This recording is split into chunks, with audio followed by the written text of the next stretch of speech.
On Janmashtami, an early morning CBI raid on Delhi Deputy CM Manish Sisodia. Raids were carried out by the CBI at 21 locations in Delhi and Punjab in the case related to change in excise policy in Delhi. The Aam Aadmi Party lost no time in hitting back, giving its own spin to the whole case. Delhi CM Arvind Kejriwal, as well as other party leaders, claimed that the raids were a reaction to the praise showered on Sisodia in a New York Times article for his overhaul of the education system in the capital. दुनिया के सबसे शक्तिशाली देश के सबसे बड़े अखबार के फ्रंट पेज पे ये दिल्ली के शिक्षा मॉडल पे खबर छपी है। अगर शराब मुद्दा होता तो सबसे पहली जांच गुजरात के अंदर भारतीय जनता पार्टी के जो नेता नकली शराब बनाते हैं, जहरीली शराब बनाते हैं, सैकड़ों लोगों की जान चली जाती है वो जहरीली शराब बनाकर, तो जांच तो उनके खिलाफ होनी चाहिए थी।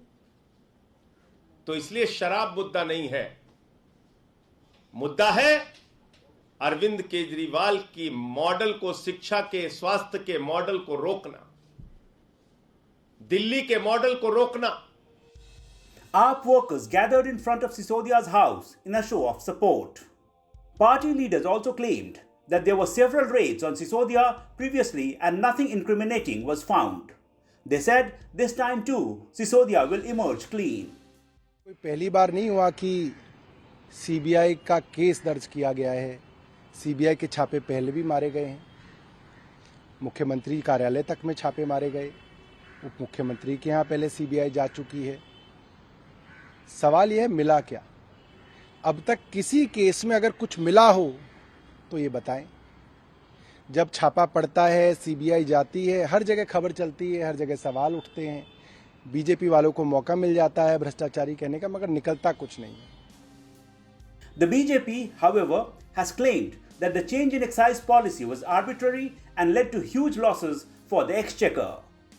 Pointing out that the Delhi government went back to the old excise policy when an inquiry was ordered, BJP leaders said that a probe will nail the role of the Delhi Deputy CM. कि liquor mafia जो हैं वो अपना तेलंगाना से भी इसके तार जुड़े हुए हैं और इन्होंने कौन सा होटल बुक कराया हुआ था, वहाँ पे कौन सा स्वीट बुक कराया हुआ था, वहाँ पे कब का मनीष सिसोदिया गए, कौन कौन से रेस्टोरेंट में रात को वो जाके कहाँ कहाँ पे डील करते थे, किन किन लोगों से डील करते थे। इसमें एक दो आदमी नहीं है, इसमें प्राइवेट प्लेयर्स भी लगभग मैं समझता हूँ 10-15 लोग हैं और इसमें सरकारी लोग भी हैं और इसमें मनीष सिसोदिया भी खुद हैं।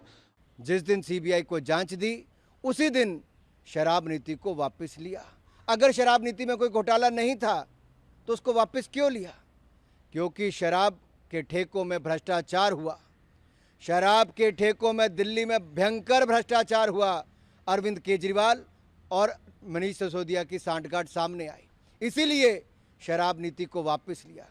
सीबीआई और जांच की डर अरविंद केजरीवाल जी को मजबूर करती है ट्वीट करने पर कि ये शिक्षा नहीं, ये शराब की बात हो रही है। What is slightly surprising, however, is the Congress's stand. In an unusually strong stand against the AAP, Congress leaders say that the raid on Manish Sisodia was long due and that the AAP government is mired in corruption. Kejriwal सरकार के एक और भ्रष्ट मंत्री, शराब मंत्री यानी कि मनीष सिसोदिया के घर पर आज सीबीआई की रेड पड़ी। इस जांच की मांग कांग्रेस पार्टी लगातार कर रही थी। स्वास्थ्य और शिक्षा की बात करने वाली सरकार को कहना चाहता हूँ कि भी दिल्ली कोविड काल में कड़ा रही थी, दिल्ली में मौतें हो रही थी, ऑक्सीजन के लिए तरस रही थी। दिल्ली के मुख्यमंत्री और शराब मंत्री शराब माफियाओं के साथ बैठकर के शराब नीति बनाने का काम कर रहे हैं, जिसको लेकर के कांग्रेस पार्टी लगातार प्रश्न उठा रही है। The CBI, meanwhile, has clarified that 4 public servants were among those whose premises were raided.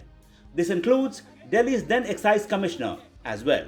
A Times online report.